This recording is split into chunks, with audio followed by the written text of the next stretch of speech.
también es hora de entrevistas. El Instituto de Derechos Humanos entregó un reconocimiento a Viviana Díaz por su labor en la defensa y trabajo por esclarecer la verdad de la búsqueda de detenidos desaparecidos en nuestro país. Para hablar de este y otros temas también estamos con la directora del Instituto de Derechos Humanos, Lorena Fríes. ¿Cómo está, Lorena? Buenos días. Buenos días. Gracias por estar con nosotros esta mañana. Y primero, este reconocimiento, un nuevo reconocimiento que se suma a otros en nuestro país, y que sea Viviana Díaz, que hemos conocido de ella un perfil siempre apegado por la lucha. Su padre desapareció en dictadura en nuestro país, postergó ella prácticamente todo en su vida, y ella dice que es feliz así, no se siente sola. Su única compañía ha sido su padre, que finalmente 30 años después supo que había pasado con él.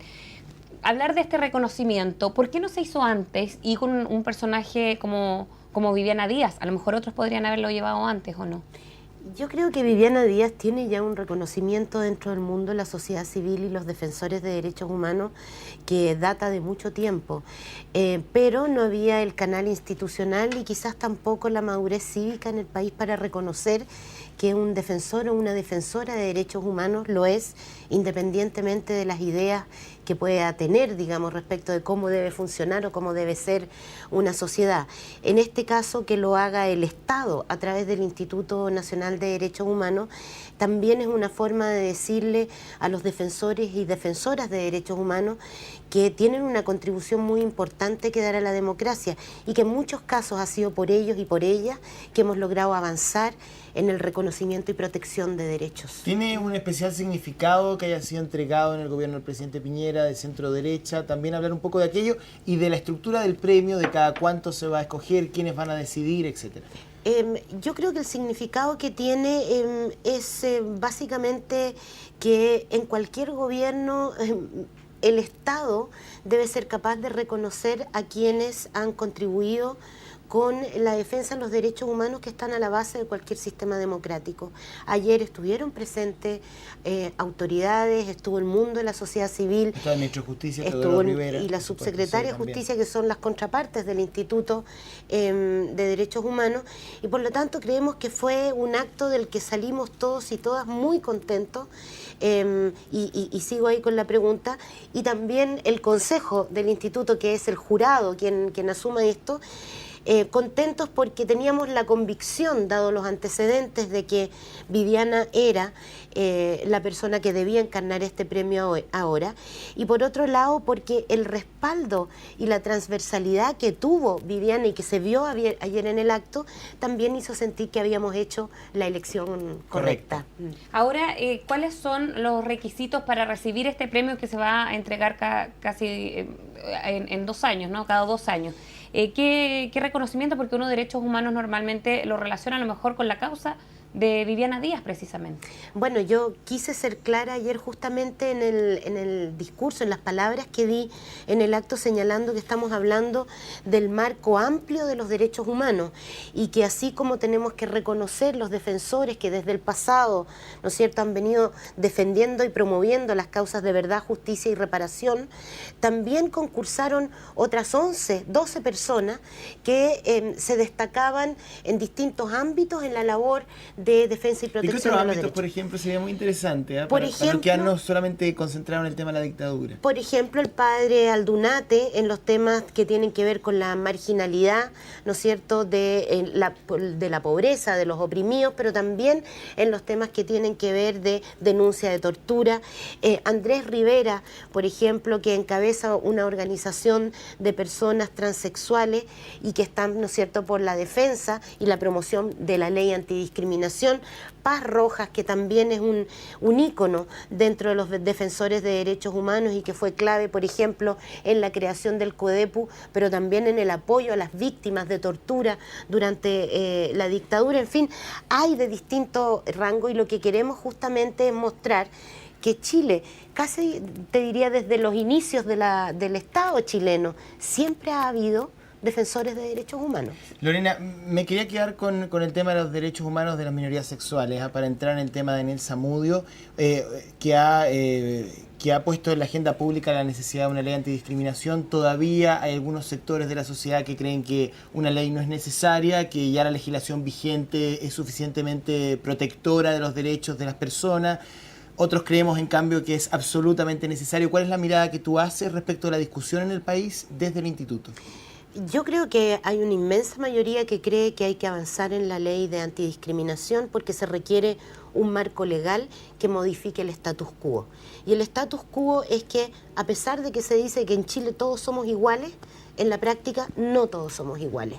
Y tan es así que hay algunos que, porque no son como el modelo hegemónico, ¿no es cierto?, pueden ser objeto de una golpiza y de un asesinato, como el caso de Daniel Zamudio. ¿Por qué crees, Lorena, que hay personas que no quieren una ley antidiscriminación? Más allá es que sabemos el discurso público, pero ¿por qué alguien podría oponerse a una ley antidiscriminación? Mira, a mí me cuesta mucho entenderlo, porque parto del respeto a las diferencias y a las personas que son únicas, ¿no es cierto?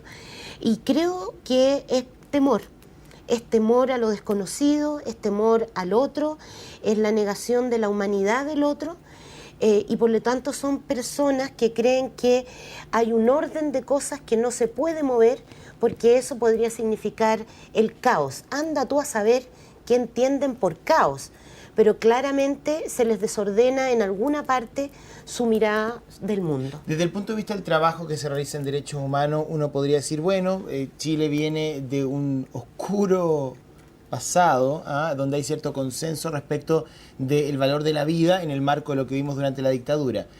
Pero casos como el de Daniel Zamudio, donde, bueno, esto no es violación a los derechos humanos, esto es, no sé cómo calificarlo, pero nos hace pensar en qué pie realmente está nuestro país respecto del valor que tienen los derechos humanos.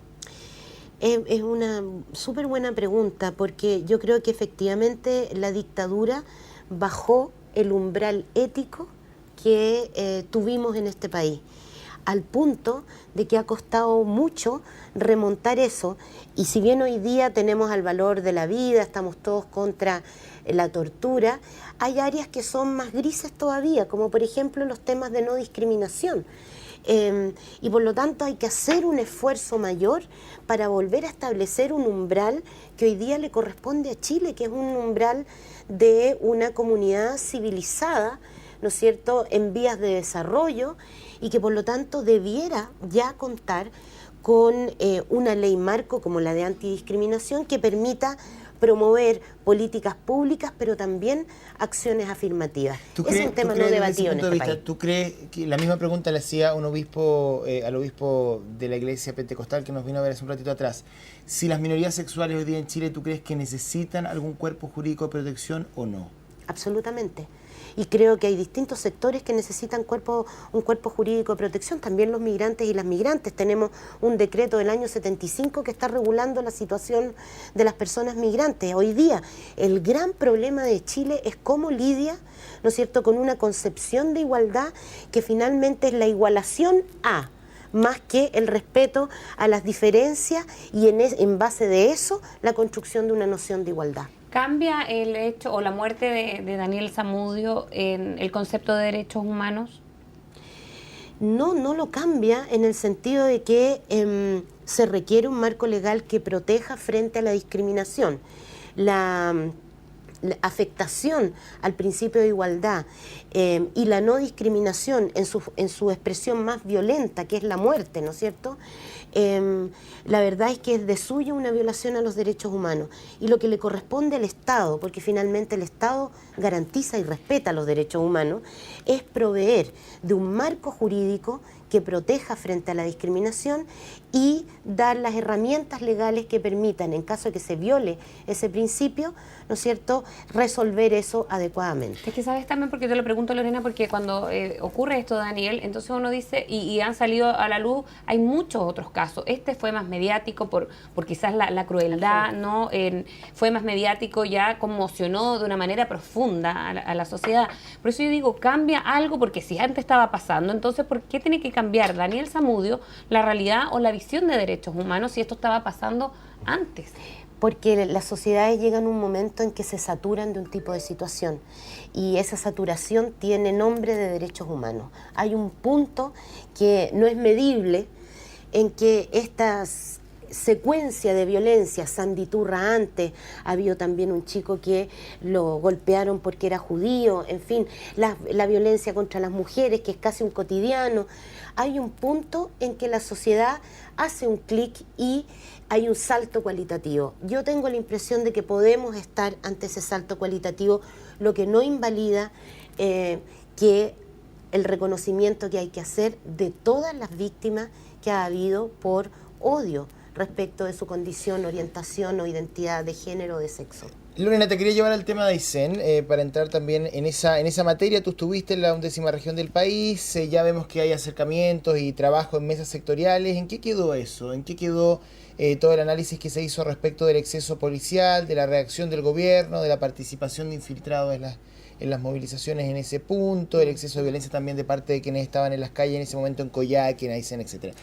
Bueno, nosotros seguimos igual de preocupados, porque la verdad es que lo que hemos venido constatando desde el año pasado es que no hay solo excesos, sino que uno podría, y eso es lo que decimos en nuestro último informe policial, hay un patrón de accionar de Carabineros que no se ajusta a los principios de proporcionalidad y de no discriminación. No solamente en el caso de Aysén, dices tú. No, en el caso del movimiento Hay un estudiantil. protocolo más general. Yo tengo la impresión de que aquí hace falta una adecuación a nuevos tiempos y que tiene que ver con, por supuesto, enfrentar la lógica de la movilización de manera distinta, no como una especie de atentado de la muchedumbre hacia el orden, sino que más bien como la participación utilizando el espacio público. El espacio público es de todo. Habrá que ver, digamos, y ponderar derechos respecto a las personas que no se manifiestan.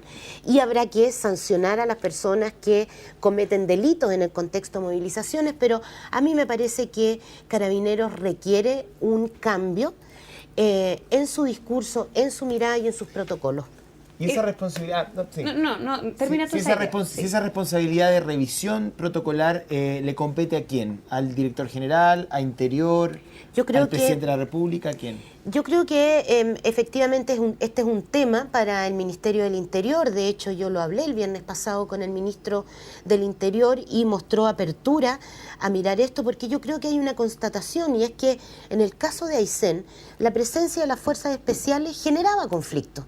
Eso lo dijeron los de la mesa social, también lo decía la ciudadanía coyhaiquina, ¿no es cierto? Pero ¿por qué están trayendo a las fuerzas especiales ¿El ministro aquí? Ginspeter tiene tu misma mirada? ¿Que efectivamente los protocolos de Carabineros no se ajustan al tiempo? Se abrió a la revisión, le parece que ahí hay un ajuste que hacer, porque tampoco es lógico que frente, por ejemplo, a las 18 horas de enfrentamiento que hubo entre Carabineros y la ciudadanía en Puerto Aysén, la forma de arremeter sean las escopetas antimotines, que generan grados de lesión en las personas que tienen.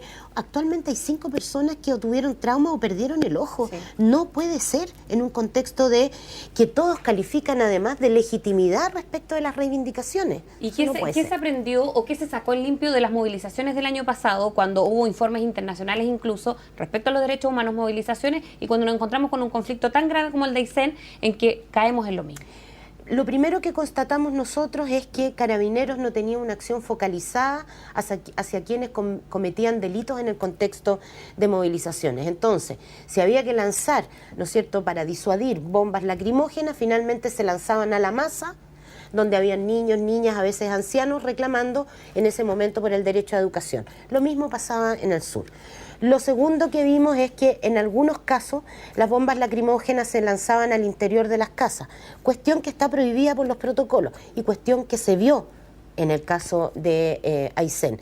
En el caso de Aysén, además, agravado por escopetas antimotines que fueron disparadas directamente a los cuerpos de las personas y no como una herramienta o arma disuasiva que requiere, para usarse, uno, estar en presencia de armas de fuego, y segundo, disparar preventivamente al aire. Cortito porque se nos va el tiempo. ¿Compartía esta mirada la intendenta Cuevas o no? Ella parecía tener otra versión de las cosas, ¿eh? Yo creo que no lo compartía ella más bien tendía a ver un problema casi de de violencia entre carabineros y los pobladores de Aysén casi equilibrada.